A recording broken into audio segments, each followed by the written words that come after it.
कुत्र्या मांजरीला जरी निवडणुकीत उतरवलं तरी या मतदारसंघात भाजपाच जिंकेल असा विश्वास बिहारच्या बांकीपूर मधल्या भाजपा नेत्यांनी व्यक्त केल्याचं बोललं जात होतं.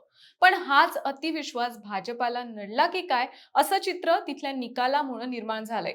बांकीपूर मधली भाजपची 30 वर्षांपासूनची सत्ता ढासळलीय आणि मध्य प्रदेशातही भाजपाचा दारुण पराभव झालाय. मंडळी, देशातल्या 3 विधानसभा पोटनिवडणुकांचे निकाल लागले आणि यातल्या 2 जागी भाजपला मोठा धक्का बसलाय. बिहारमधलं बांकीपूर आणि मध्य प्रदेशातलं दतिया. गंमत म्हणजे या दोन्ही राज्यात सत्ता कोणाची आहे तर भाजपचीच. मग प्रश्न असा उभा राहतो की दोन्ही राज्यात भाजपची सत्ता असूनही प्रचारात मोठमोठे स्टार प्रचारक उतरवूनही या अपयशाचं कारण काय आणि भाजपला त्यांचा अति आत्मविश्वास नडतोय का? या दोन मतदारसंघात सध्या भाजपची अवस्था कशी आहे हेच या व्हिडिओच्या माध्यमातून सविस्तर जाणून घेऊयात. नमस्कार, मी रुपल आणि तुम्ही पाहत आहात विशेष भारी. सगळ्यात आधी बोलूया बांकीपूर बद्दल. ही जागा पाटणा जिल्ह्यातली आणि गेली 30 वर्ष इथे भाजपचा दबदबा राहिलाय. खुद्द भाजपचे बिहार प्रदेशाध्यक्ष नितीन नवीन हे इथले विद्यमान आमदार होते, त्यामुळे ही जागा पक्षासाठी प्रतिष्ठेची होती. पण इथे जनसुराज पक्षाचे संस्थापक प्रशांत किशोर यांनी पहिल्यांदाच निवडणूक लढवत भाजपच्या उमेदवार नीरज सिन्हा यांचा जवळपास 19,000 मतांनी पराभव केला. राष्ट्रीय जनता दलाच्या उमेदवार रेखा गुप्ता तर स्पर्धेतही नव्हत्या. त्यांना अवघी 14,000च्या आसपास मतं मिळाली. याचा अर्थ स्पष्ट आहे की ही लढाई भाजप विरुद्ध जनसुराज अशीच एकतर्फी झाली.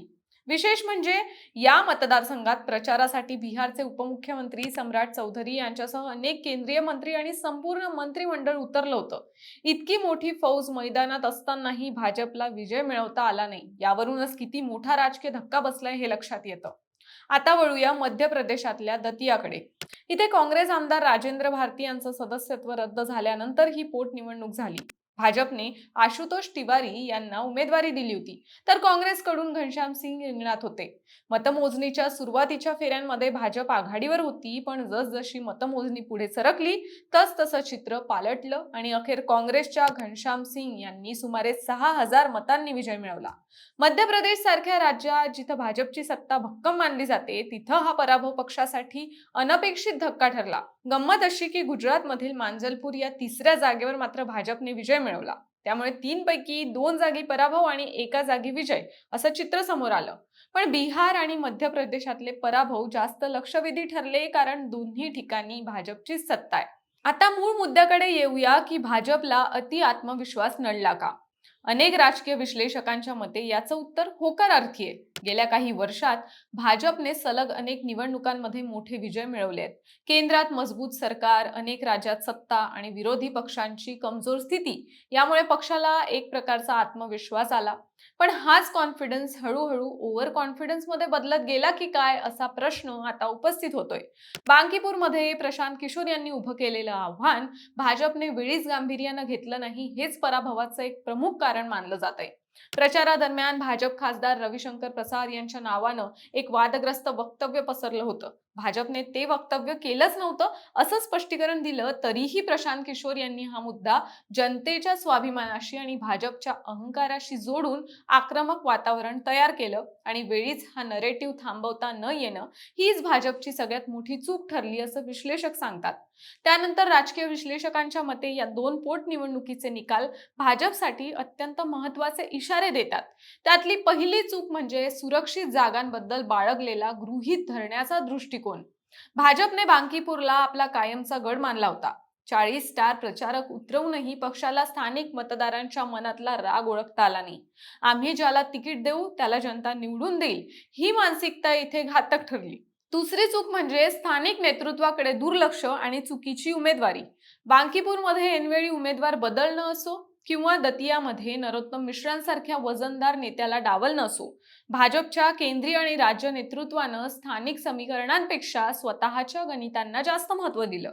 राजकीय विश्लेषकांच्या मते तिसरी चूक ठरली तरुणांचे प्रश्न आणि पेपर लीकचे संकट.